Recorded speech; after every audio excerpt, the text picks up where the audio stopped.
Good Thursday evening, everybody. David Paul with you live here in the KHOU 11 Weather Center. We had a tremendous amount of rain and thunder come across a large part of southeast Texas this afternoon and early evening, and it is still raining in many parts of the area, but the rainfall intensity and the lightning intensity and storm intensity is all weakening rapidly, and we're going to see this settle down. We'll get to the radar in just a moment. What we're looking at right now is how much rain fell, and it's been significant. Widespread showers and storms across the area today.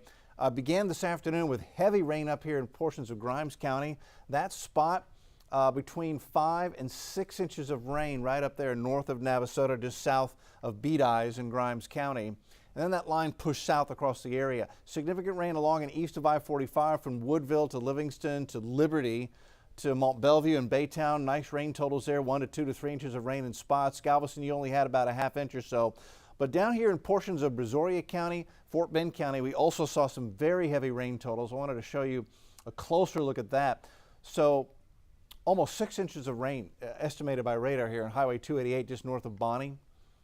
2.8 inches of rain just north of Sienna. Again, getting into Fort Bend County now. The heavy rain missed the immediate Sugar Land area, but south of 59, 69, 2-3 inches of rain fell just this afternoon. This is putting a significant dent in the drought. And remember, this is now the second week in a row that we've had a heavy widespread rain event. So this will add to improving drought conditions, and as I'll show you here in the forecast, we may see a lot more of this over the next several days, maybe up to the next 5, 6, 7, 8, 9, 10 days of wet weather coming our way. Here's the radar as it stands on this Wednesday evening going into 8 p.m. Still seeing scattered showers and some flashes of lightning, but the lightning count is decreasing significantly, and this batch of showers here is pushing northeast toward Lufkin. This is actually moving away from the Houston area. This will reach Lufkin, push through, and fizzle out as we lose the heat of the day. The main line of storms is now here, and it's weakened significantly after it dumped heavy rain across Houston, Harris County, and surrounding counties earlier in the day. That's now weakening as it pushes down toward the coast. Closer view, this is light rain across Harris County. And the lightning strikes you see are not cloud to ground, they're cloud to cloud across downtown Houston to Sugar Land and just north of the Pearland area as well. So that's just light rain right now, even though it looks much worse than it really is with all the yellows and reds in there. It's light to moderate rain, southern Galveston Bay, across the causeway to Galveston, light to moderate rain, but nothing that's going to cause any type of flash flooding. And there are no watches or warnings out right now. It's just a lingering rainy evening across southeast Texas.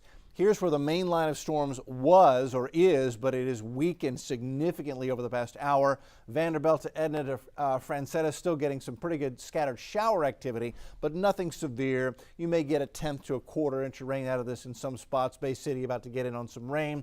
There's Matagorda Bay. This may weaken before it even reaches Matagorda Bay. But if you have somebody who is out on the bay, out on a boat, make sure they know that a line of storms is coming and it could produce some gusty wind across the area. Here's the big picture. So what's happened is the tail end of this cold front has helped to trigger the showers and storms. Now, it is a cold front technically, but for us, there's no cold air. There actually is quite a bit of cooler air that's coming behind it across the Great Lakes on the northeast. They're getting early fall-like weather up here with temps in the 60s, highs in the 60s. For us, no. Summertime temperatures continue, except that now with the tail end of this front here, and the fact that it's going to just kind of hang out for the next several days, that will be the trigger for more in the way of rain here in Houston and southeast Texas, and not just here in Houston, southeast Texas. This is the rainfall potential, the rainfall outlook for the next 5 days. And along that frontal boundary, look at all the rain that is possible. 3, 4, 5, 6 inches plus in many spots over the next 5 days is possible, if not likely. This is putting a dent in the drought. This is definitely putting a dent in the drought. Will it end the drought? That remains to be seen. But coming up on 11 News at 10 o'clock tonight, we're going to look at the long-range models, and you'll see that every day for at least the next 7, we've got significant chances for scattered showers and a couple of thunderstorms, and sometimes it's more missed than hit. But on some of these days, we're going to see widespread rain, and this is going to help the drought conditions considerably. Oh, and what are your plans tomorrow, Friday? There is a very good chance for more showers and storms during the day on Friday.